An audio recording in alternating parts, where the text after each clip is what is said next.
네, 이관우 건국대 상어교양대학 교수와 함께합니다. 어서 오세요. 네, 안녕하세요. 자, 지난 한 주간 상당히 논란이 됐던 것 중에 하나가 김진표 전 국회의장의 회고록이었습니다. 네. 회고록 내용에 대해서 이 자리에서 뭐 팩트니 아니니 이런 걸 따질 생각은 없고 네. 그건 저희가 본방에서 여러 번 다뤘고 좀 범위를 넓혀서 이른바 회고록이라고 하는 것을 어떻게 봐야 될 것인가. 요거에 대해서 한번 좀 이야기를 나눠봤으면 좋겠는데 왜 제가 이런 지금 발제를 하냐면 이게 논란이 되자 여권에서 어떤 이야기가 나면 이건 도의를 어긴 거 아니냐. 네. 상도의 이상 이건 아니지 않느냐 이런 좀 주장이 나왔거든요. 자, 여기서 도의라고 하는 걸 어떻게 이해를 해야 된다고 생각하십니까? 근데 저는 그 말이 그 두 개가 좀 이제 앞뒤가 안 맞는 것은 있어요. 왜냐하면 대통령실에서는 그런 얘기를 한 적이 없다. 이제 이렇게 그 사실 자체를 부인했지 않습니까? 처음에는 왜곡이라고 했다가 나중에 네. 또 그런 말 한 적이 없다고 했고. 네. 네. 그러니까 멋대로 왜곡을 했다. 그런 얘기를 한 적이 없다. 이제 이렇게 했는데 또 여권에서는 그러니까 도의를 어겼다. 방금 말씀하신 대로 이렇게 얘기를 했는데 두 개는 서로 안 맞지 않습니까? 하나는 그런 얘기가 애초에 없었다는 거고 다른 하나는 아니 그런 얘기를 하긴 했을 텐데 그걸 또 회고록에 쓰면 어떡하냐. 아니 그러니까 바로 네. 그건데 그러니까 그 내용이 있으나 없으나를 떠나서 아무튼 단둘이 만나서 허심탄회하게 그냥 흉검을 터놓고 이야기를 한 건데 이거를 회고록이라는 형식으로 다 이렇게 까버리면 어떻게 되겠느냐. 네. 그러니까 진솔한 대화가 되겠느냐 앞으로 뭐 이런 얘기로 연결이 될 수 있는 거 아닌가요? 이런 어떤 주장은 어떻게 생각하세요?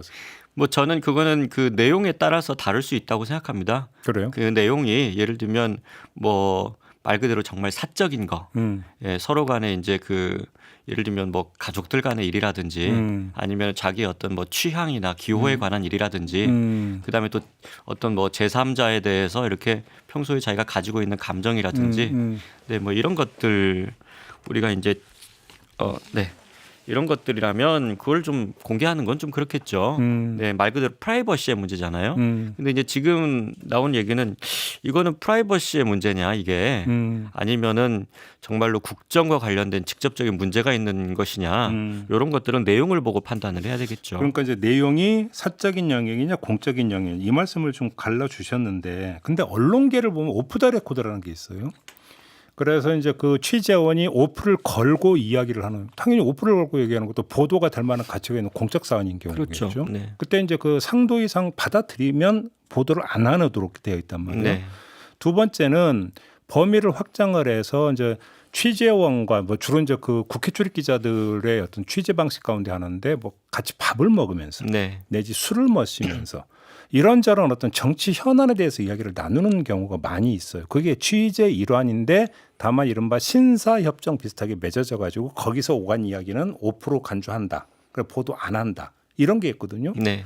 이런 어떤 원칙이라고 할까, 룰이라고 할까, 관례라고 할까 이런 거에 준해서 정치인의 경우도 적용될 수 있는 거 아니야? 이 주장 아닌가요? 네, 그런 것들은 있을 수 있죠. 네. 예를 들면 저도 간혹 그런 경우들이 있는데 예를 들면 어떤 정치인 이제 어떤 아시는 분한테 어떤 정치인이 이러이러한 이야기를 했다더라. 그런데 이제 이런 얘기는 오프 더 레코드라서 공개하기는 어렵다. 네, 공개하지 않았으면 좋겠다. 이제 이런 이야기들을 하는 경우들이 있죠. 네, 그런 경우들이 있는데 과거에 또 우리가 보면 그런데 오프 더 레코드라고 얘기한다고 해서 그게 통용되지 않는 경우들이 있어요. 말 그대로 예를 들면 정치인들과 기자들 간의 사적인 어떤 그런 식사 자리나 이런 데서 불미스러운 어떤 일이 있었다든지, 네, 그다음에 이제 거기서 써서는 안 되는 용어들을 사용했다든지, 예를 들면 과거에 국민들을 개 돼지에 비유한 그런 표현들을 공무원들이 쓴 적이 있지 않습니까? 멀리 갈 것 없이 얼마 전에 황상무 시민사회 수석이 그렇죠. 핵칼 테러 얘기하면서 기자들하고 밥 먹으면서 나왔던 얘기잖아요. 그러니까 그런 얘기들을 이건 오프 더 레코드인데라고 얘기한다고 해서 그것을 보도하지 않으면 안 되는 것이죠, 사실은. 그러니까 이제 대표적인 게 이제 오래된 얘기에서는 유명한 사건이 이제 노태우 비자금 사건이 갑자기 터졌어요. 네. 그게 술자리에서 나왔던 얘기거든요. 네. 그래서 그때 이제 언론계에서 이제 순간적으로 논란이 됐던 게 이게 지금 술자리에서 비공식적으로 한 얘기인데 이걸 보도를 해야 되느냐 말아야 되느냐. 근데 사안은 어마어마하게 중요한 거잖아요. 그게. 그러니까 그때 민정당 의원이 이야기했던 걸로 제가 기억을 하고 있는데 네. 그 보도가 됐어요 결국은. 그렇죠. 그래서 이제 어마어마한 사건이 이제 확장이 됐던 거잖아요. 이것은 국민의 알 것처럼 대단히 중대한 문제이기 때문에 이거는 보도를 해야 된다. 그렇게 해서 보도가 됐었던 부분이. 네. 그러니까 이제 사안의 중대성에 따라서 이제 그것들을 판단해야 될 거고요. 네. 또 하나는 뭐냐면 이게 국가 기밀에 속하느냐. 예를 들면 외교 안보의 지금 당면한 현실 상황에서 뭔가 이렇게 그 당장 공개하면은 국익에 침해가 되는 그런 경우들이 있죠. 뭔가 협상이 진행 중이라든지 바로 아니면 그 부분이 상대편이 이제 그걸 뭐 저기 아주 반대한다든지 하는 부분인데 지금 그런 경우들은 내용을 보고 판단해야 되겠죠. 그럼 바로 그 부분인데 여기서 이제 우리가 좀 갈라서 봐야 되는 게 지금 저는 정치인을 얘기를 했어요. 근데 정치인 말고 공직자, 특히나 임명직 공직자 같은 경우는 어떤 의무가 부과가 되냐면 비밀 엄수의 의무가 부과가 되거든요. 네. 공직을 수행하면서 얻은 그 비밀에 대해서는 발설하지 아니한다라고 하는 것들이 의무로 강제되어 있습니다. 네, 되어 그러면 있죠. 그럼에도 불구하고 이것이 그러면 상당히 중대한 문제이기 때문에 내가 그러면 회고록이나 이런 걸 통해서 공개를 하겠다. 용납이 됩니까 안 됩니까? 그 경우에는 대체로 다 자문을 받게 됩니다. 그러니까 나중에 네. 고발당할 수가 있잖아요. 예. 그러니까 이제 당신이 그 재임 중에 취득한 정보를 누설했다라고 이제 할 수 있기 때문에 대체로 이제 그 출판계라든지 또 언론계라든지 이런 데서 관련된 이런 회고록과 관련된 내용을 다룰 때는 특히나 이제 뭐 북한 관련해서 또 이제 외교국방 관련해서 이렇게 그 종사하셨던 분들은 출간 전에 국정원이나 외교부나 또 이제 그 뭐 현재 이제 그 전현직 대통령실이죠. 청와대 이제 관계자들한테 사전에 이렇게 자문을 받아가지고 이게 이제 이 부분이 기밀에 기밀에 속하냐 해당이 안 아니냐 되냐? 하는 부분을 이제 따지는 경우들이 대체로 일반적이라고 하고요. 과거에 제가 보니까 그래서 그 말 그대로 인쇄까지 다 끝난 책들이 나중에 문제 제기가 돼서 폐기되는 경우들도 많이 있었다고 합니다. 최근에 그러니까 지금 이제 민주당 의원이 된 부승찬 국방부 대변인이 이제 대변인직을 그만두고 그러니까 대변인직을 수행하면서 이제 적어놨던 일기장 내용을 토대로 책을 썼다가 네. 책 내용에 그 안보와 관련된 기밀 사항이 포함이 되어 있다라는 이유가 돼가지고 이제 사법적 쟁점이 된 적이 있지 않습니까? 네. 그럼 이제 그것도 그런 경우에 해당이 될 수 있다 이렇게 봐야 되는 거죠. 그러니까 그런 경우에 이제 저희가 내용을 보면 저는 상식적으로 판단이 된다고 생각을 합니다. 네. 그러니까 외교안보와 관련해서 지금 이 부분이 공개가 되면 국익에 침해가 되겠다라고 하는 부분이 있다든지 아니면 명시적으로 그 규정에 이 부분은 공개를 못하게 되어 있다라든지 하는 부분이 있을 거고 그런데 그렇게 그것을 너무 포괄적으로 적용하게 되면 사실상 어떤 그 명백한 불법이나 잘못 같은 것도 지적을 할 수가 없는 것이잖아요. 네, 그러니까 예를 들면 아니 이거는 실질적으로 불법이 자행되었을 가능성이 있다라고 하는 부분에 대해서는 공익성을 살펴야 되겠죠. 그러니까 이제 그래서 이제 성립되는 개념이 양심적인 내부 고발 네. 내지 공익 신고라고 하는 부분이 그런 것들을 우리가 가지고 있는 거죠, 제도적으로. 그렇죠. 뭐 네. 회고록이나 형식을 떠나서 네, 내용적으로 볼 때 이제 그런 영역이 있는 거고. 근데 이건 이제 그 공직자의 경우고 네. 다시 정치인으로 돌아가서 뭐 정치인도 공직을 수행하고 있기는 합니다만 뭐 그 선출직이고 선출직이죠. 네. 네. 정무직, 선출직, 정무직. 뭐. 자, 여기서 이제 이런 문제가 제기가 되는 도의를 주장하는 목소리는 어떤 게 깔리냐면 정치 행위에는 그 비공식적인 논의나 물밑 협상이나 우리가 흔히 이야기하는 그다음에 어떤 그 조율이나 이런 것들이 일상 다반사로 진행이 되고 또 돼야만 되는 건데 네. 그러면 이게 언제 까발려질지 모른다라고 하는 어떤 만약에 경계심이 발동이 되게 만들어 버리면 이런 정치 소통이 제대로 될 수 있겠느냐라는 문제제기가 나올 수 있잖아요. 네. 이 점은 어떻게 보십니까? 그러니까 저는 그거는 본인이 정치 행위를 계속해서 하는 과정에서는 만약에 저 사람한테 어떤 그런 이야기가 들어갔을 때 그것이 어떤 뭐 공개되지 않는다고 우리가 장담할 수 없다. 아니면 거의 실시간으로 막 중계가 되더라.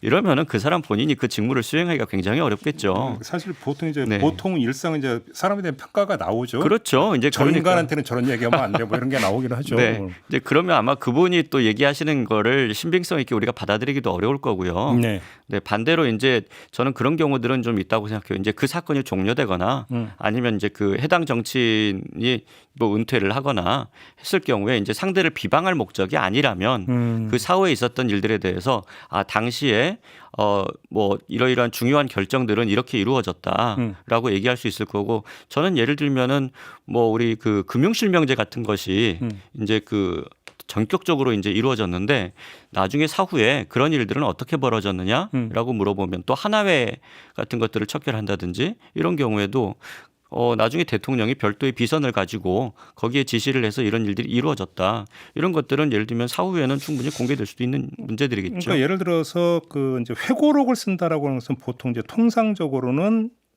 은퇴를 해서 네. 더 이상 해당 직무를 수행하지 않는 사람들의 어떤 말 그대로 회고 돌아보는 그런 내용이니까 주체는 그런데 이번에 문제가 된 것 중에 하나는 상대인 윤석열 대통령이 현직을 수행하고 있는데 어떻게 그럴 수 있느냐 이런 얘기가 또 나왔잖아요. 이 점은 어떻게 보십니까? 현직을 수행하고 있기 때문에 더욱더 중요한 문제가 아니었을까요? 이번 같은 경우에는. 네. 네. 그러니까 지금 진행 중인 사건이잖아요. 네. 진행 중인 사건이고 사실상 이것은 진행 중인 사건에 대해서 어떤 구체적인 사실을 얘기했다기보다는 이 사건에 대한 대통령의 상황 인식이 그렇다더라, 네. 그렇더라라고 하는 것인데 그것이 이제 이 회고록을 쓴 사람 입장에서는 대단히 중도한 일이다.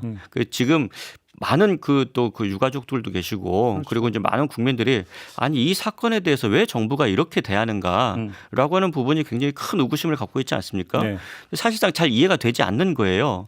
근데 이제 보니까 근본적으로 대통령이 이렇게 인식을 하고 있더라라고 하는 것에 대해서 얘기를 해야 된다고 생각을 하신 거겠죠. 근데 그러면 대통령 얘기가 나왔으니까 갈래로 좀 나눠서 예를 들어서 지금 외교 문서나 이런 거 같은 경우는 보존 기한이라는 게 있습니다. 네. 지정에 따라서 30년 동안은 공개를 못하는 것도 있고 네. 그런 게 있어요.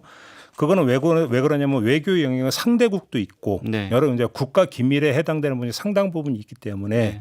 그럴 수 있다고 이해를 하겠는데 근데 대통령 기록물 같은 경우도 누구나 가서 열람하고 언제라도 바로 공개가 되는 건 아니란 말이에요. 네, 그렇죠. 그러니까 자 대통령 기록물에는 사실은 별의별 게 다 들어가요. 네. 그럼에도 불구하고 그렇게 그럼 규정을 한 데에는 나름의 이유가 있는 거 아니냐. 네.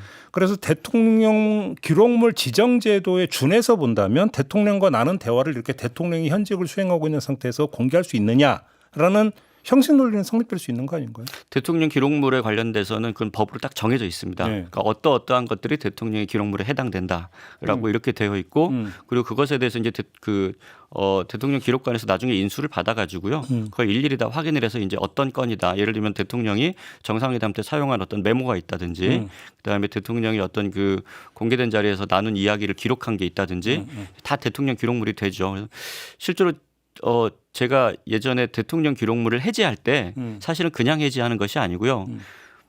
표현이 뭐한데 어쨌든 그 해제를 씁니다. 그러니까 그 대통령 기록물 하나하나에 대해서 문건에 대해서 이제 설명을 붙이는 거죠. 그래서 제가 예전에 그 이승만 대통령 또 박정희 대통령의 직접 사인이 들어간 그 문서들을 제가 직접 해제해서 본 적이 있거든요. 거기에 실제로 공문서에 대해서 본인이 메모를 해서 되돌려주기도 합니다. 네네네. 그러니까 이런 경우에는 본인이 당신이 사인만 한 게 아니고 거기에 친필 메모들이 다 들어가 있고 그건 사실상 구체적인 지시사항이기 때문에 그런 것들은 대통령 기록물에 해당이 되겠죠. 그런데 지금 논란이 될 수 있는 만한 것은 예를 들면 불법적인 일이 있었다든지 불법적인 지시를 했다든지 아니면은 사실을 감췄다든지 이제 이런 부분들에 대해서 그 이야기를 들은 사람이 네. 나중에 공개하는 것이기 때문에 그런 부분에 대해서는 저는 뭐 그런 기록물의 기준과 상관없이 통치 행위에 대한 국민들의 알 권리이지 않는가 생각합니다. 근데 이 정치인의 회고록이 논란이 됐던 경우가 좀 있었나요, 과거에? 거의 낼 때마다 논란이 있었죠. 네, 사실 우리 대통령들이 모두 다 퇴임 후에 회고록을 썼거든요.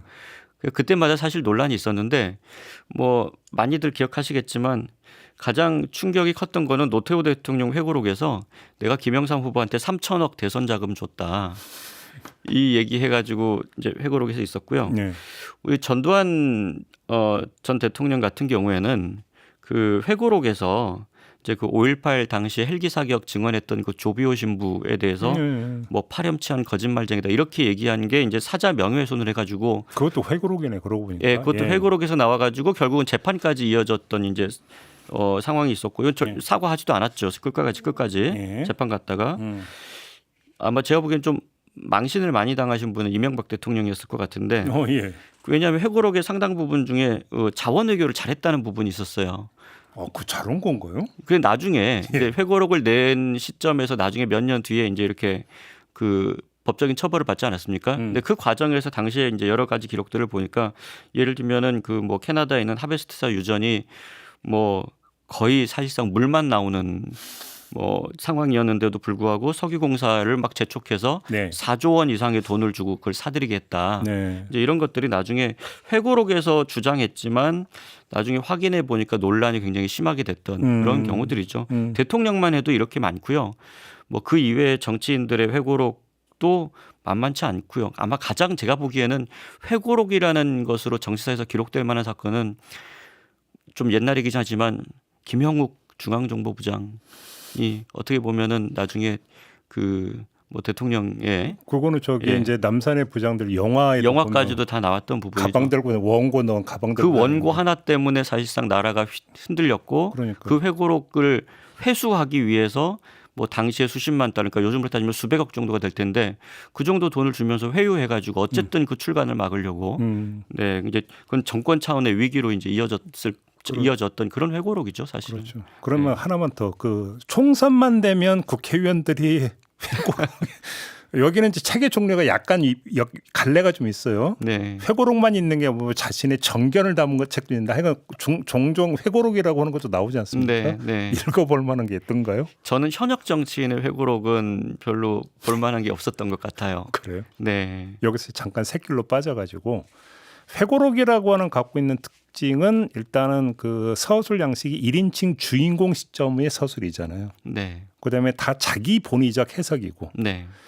사실은 그 회고록 그 자체를 그냥 모든 걸 사실로 여기고 읽을 수는 없는 거 아닌가요, 사실? 전혀 그렇지 않죠. 네. 네, 그러니까 보통 회고록은 본인이 쭉 구술하는 경우들도 있고, 그다음에 대필 작가가 이제 예. 그 대화를 하면서 그렇죠. 이제 대화를 하면서 이렇게 쓰는 경우들도 있는데 일단 두 가지를 우리가 생각하셔야 될 것 같아요. 회고록 관련해서는 첫 번째는 누구나 우리는 인간이기 때문에 기억에 한계가 있다는 겁니다. 그렇죠. 기억은 그러니까 틀릴 가능성이 상당히 많이 있습니다. 네. 예. 그래서 이제 우리가 그 어떤 상황이라든지 아니면은 그 어떤 본인의 뭐 단어 선택에 대해서 또 들은 말에 대해서 그 부분이 충분히 다를 수 있다 사실과 이제 이런 부분을 좀 감안해야 된다라고 하는 것이고요. 그렇죠. 다른 하나는 그래서 그렇기 때문에 거기에 대해서 본인이 어떤 의도가 들어가 있을 가능성이 높다는 겁니다. 네, 그러니까 이제 회고록을 읽으실 때는 이 두 가지 점, 일단은 모든 게 사실일 수는 없다는 거고, 네. 다른 하나는 또 이제 어떤 의도가 들어가 있을 텐데, 뭐 그렇다고 해서 이제 이거를 뭘 다 믿을 수 없다 이렇게 할 수는 있는 건 아니고, 그러니까 어느 정도 당시 상황에 대해서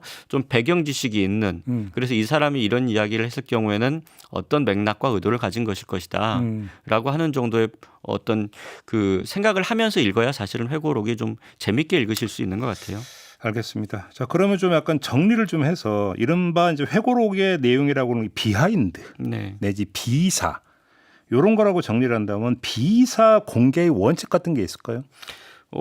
제가 생각하기에는 가장 좋은 것은 일단은 당시 상황에 대해서 내가 기억이 정확하지 않은 부분에 대해서 그 주변 사람들에게 확인하는 게 저는 가장 중요한 것 같고요. 물론이죠. 네, 그리고 이제 또 하나는 이 사안이 과연 공개될 만한 사안이냐 아니냐에 대해서 좀 판단이 필요하겠죠. 네. 근데 이제 어떤 분들을 보면 저도 이렇게 무조건 얘기하는 걸 좋아하시는 분들이 있어요. 이렇게 말 그대로 이야기거리를 늘어놓는 것을. 아니, 술자리에서 정치인하고 얘기를 하다 보면 이 지구는 자신을 중심으로 해서 도는 거고 자신의 용단이었었으면 대한민국은 예전에 큰일 날 뻔했고 다 그런 거 아닌가요? 그러니까 내가 이렇게 뭘 많이 알고 있고 그리고 그 얘기는 뭐냐면 내가 많은 일에 관여되었었다. 근데 사실은 뭐 보니까 여러 사람이 관여한 것 중에 아주 일부인데 그렇죠. 이제 한참 얘기를 듣다 보면 그분이 다 한 것처럼 과대 포장이 상당히 이렇게 되는 심하죠. 경우들도 네. 있죠. 그래서 네. 이제 아마 그런 경우들은 이제 뭐 저도 간혹 그런 경우가 있으면은 좀 가려서 듣죠. 네, 이제 가려서 들을 수 있고. 그러니까 이제 회고록이라고 하는 것은 근데 말은 뭐 저는 그럴 수 있다고 봅니다. 근데 회고록이라고 하는 것은 이제 문자로 이렇게 확인되는 것이기 때문에 저는 어떻게 보면은 거기에 사실이 아닌 부분이 많이 들어가 있으면 그것 때문에 자기가 이야기하려고 했던 다른 부분들도 다 진실성이 떨어지는 거잖아요. 그러니까 이제 그런 부분들에 대해서 조금 이건 말 그대로 이제 법으로 어떻게 묶을 수 있는 것은 아니고요. 말 그대로 정치적 어떤 신이나 도의, 신뢰성의 문제겠죠. 지금 이제 그 비사 공개의 원칙은 회고록이라고 하는 틀 안에서 제가 여쭤봤기 때문에 지금 우리 교수님이 그렇게 답을 했는데 회고록이라고 하는 틀을 일단 지워버리고 비사 공개라고 하는 것에만 지금 밑줄을 그으면 김진표 전 의장의 회고록이 나왔을 때 이게 논란했을 때 일부에서 어떤 지적이 있었냐면 아니 이걸 왜 이제 공개하냐. 아, 너무 늦게. 오히려 그때 이게 공개를 했었다면 오히려 그 이상민 장관 탄핵 문제라든지 이태원 참여사 특별법 문제에 있어서 다른 국면이 그러니까 창출될 수 있었던 거 아니냐. 왜 이제 공개를 하느냐, 뒷부가냐 이런 지적도 있었거든요. 그 점은 어떻게 보십니까? 뭐 그거는 좀 판단의 여지가 저는 좀 있을 것 같은데 네. 김진표 의장이 지금 의장직을 수행 중이었잖아요. 국회의장직을 그렇죠. 수행 중이었고 이제 지금 사실 이거를 공개한 거는 국회의장직을 그만두면서 그렇죠. 이제 이런 일이 있었다라고 하는 것인데 아마 제가 생각하기에는 김진표 의장이 그것보다 더한 얘기도 많이 들었을 것 같아요. 네, 좀 정치를 그렇게 많이 하셨고. 그다음에 그 관련 부분도 되게 정제된 표현이라고 뭐 그렇게 아니, 그러니까 본인께서는 이렇게 얘기하셨더라고요. 심사숙고해서 그렇게 쓴 것이다라고 했기 때문에 그러니까 말 그대로 뭐 그런 위치에 있는 분이 또 대통령과 이렇게 독대해서 얘기를 하실 수 있는 분이 다른 또 정치인들이나 이런 분들하고는 또 얼마나 많은 얘기를 하셨겠어요. 예. 아마 그 중에서 저는 그런데 이제 그런 부분들이 국회의장으로서의 당시에 직무를 수행하는 과정에서는 그렇게 되면은 그 직무에도 지장이 있고 또 어떻게 보면 이제 말 그대로 그 행정부와 또 입법부의 수장이잖아요. 대통령과 국회의장이. 그런 관계에서 나오는 이야기를 또 당시에 현직에서 공개하면 저는 그건 좀 그 어떤 다른 걸 떠나서 여야 관계나 아니면은 그 뭐 행정부 입법부 관계에서 문제가 될 가능성이 높았기 때문에 아마 네. 사후적으로라도 이렇게 공개를 하신 게 아닌가라는 생각이 듭니다. 그래요. 알겠습니다. 좀 총괄 정리 좀 해야 될 것 같은데 이제 오늘 그 이야기의 시작을 김진표 회고록으로 시작을 했으니까 아까 이제 그 이른바 상도의 내지 강호의 도 이것이 지켜지는 것이냐 아니냐를 가르는 중과 그 가장 기본적인 기준선은 공개하는 내용의 이른바 공익성. 그렇죠. 그죠? 네. 결국 여기서 갈린다 지금 이 말씀을 하신 거잖아요. 그러니까 상도의가 공익에 앞설 수는 없는 것이죠. 상도의는 관계 속에서 성립되는 그렇죠. 거니까. 네. 그러니까 근데 어떤 관계보다 더 앞서고 더 이제 큰 가치를 갖고 있는 공익성이다. 또 한 가지는 이제 그 국익과 관련된 공익에 이제 국익이 포함이 되는 그렇죠. 거니까. 네. 그 어떤 기밀사항이나 이런 것들이 여기에 이제 하위 범죄로 들어갈 수 있는 건데 이렇게 놓고 본다면 회고록을 통해서 이야기했던 뭐 이른바 윤석열 대통령의 음모론. 이라고 하는 것이 그러면 국가 기밀에 해당이 되는 것이고 국가 안보의 위협이 돼서 결국은 공익을 해치는 것이냐. 이 부분의 판단은 여기서 굳이 내리지 않아도 어느 정도는 얼추 정리가 될 수 있는 문제 아니겠습니까? 국가 기밀이 요즘에 너무 많은 것 같아요. 그래요? 무슨 전화번호도 국가 기밀이고. 아, 예, 800, 예, 7070. 예. 예를 들면 그 뭐 아까 이제 잠깐 그 부승찬 그 전 국방부 대변인 얘기도 잠깐 하셨습니다만 예를 들면 특정한 어떤 군사 지역의 무슨 출입 기록 같은 것을 막 공개하면 안 되겠죠. 근데 예를 들면 거기에 부적절한 사람이 출입을 했을 가능성이 있다. 그 얘기를 들었다라는 네, 거고. 네, 그다음에 그 또 얘기를 당시 들었다. 문제 삼았던 거 그 대목이 아니라 다른 대목이었어요. 네. 예. 그러니까 예를 들면 그런 이야기들은 국가기밀하고는 별로 상관이 없는 얘기잖아요. 그러니까 예를 들면 그런 것들을 만약에 통째로 전부 다 국가기밀이어서 아무런 얘기도 할 수 없다, 사후적으로도 할 수 없다라고 하면은 그걸 민주주의라고 할 수 있겠습니까? 네. 그러니까 아마 제가 보기에는 회고록이 가진 긍정적인 요소는 이런 거일 거예요. 그러니까 지금 당장은 이것이 기밀로 구분되고 그리고 이제 지금 당장은 뭐 정치적 상도이 때문에 공개되지 않을 수 있겠지만 사실은 이런 문제는 언젠가는 역사 앞에서는 공개될 수밖에 없다. 그 역사 앞에서도 이제 우리의 통치가 떳떳했는가라고 하는 것을 물을 수 있는 게 사실은 그런 역사적인 기록일 거고 그래서 우리가 사실은 조선시대부터 실록 같은 것을 써서 사후적으로 보존했지 않습니까? 이제 아마 그런 취지의 어떤 것들이라고 봐야 되겠죠. 네. 그러니까 이제 그 지금 저희의 이야기는 당대의 관점에서 회고록이 갖는 그 국가적 사회적 가치에 대해서 이야기를 하고 있는 거고 네. 다른 범죄에서 보면 어떤 역사를 어떤 그 연구하거나 어떤 인물을 연구하는 어떤 방법 가운데 하나가 어떤 특정인 그 대상이 남긴 기록들 네. 이런 것들이 중요한 사료가 되잖아요. 그렇죠. 근데 예를 들어서 지금 몇십 년 후에 100년 후에 누군가가 지금 김진표 당시 국회의장을 연구를 한다.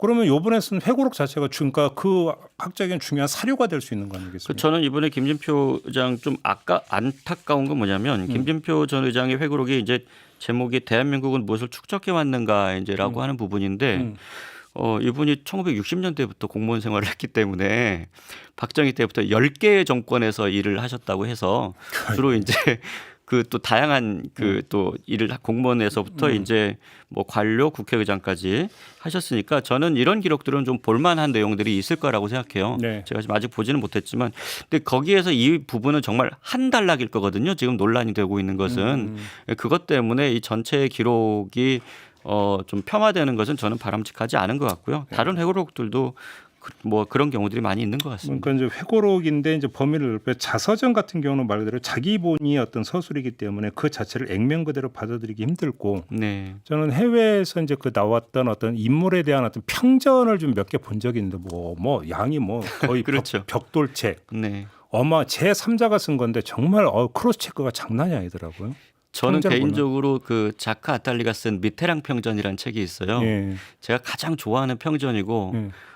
정치인에 대한 기록은 정말로 이래야 되는 것이 아닌가. 그러니까 너무 이런 것까지 굳이 여기에 담아야 되나 싶을 정도로 그리고 이제 그 자카 아탈리가 미테랑 대통령과 같이 일을 했음에도 불구하고 예. 거기에 있어서 좀 이렇게 본인이 비판적으로 볼 만한 부분들에 대해서는 또 아주 냉정하게 쓴 부분들이 있어요. 그래서 그러니까요. 참 그 책을 읽고 저는 굉장히 좋았고 저는 국내에서는 남재희 전 장관 이 네. 회고록을 주로 많이 쓰시는 분이거든요.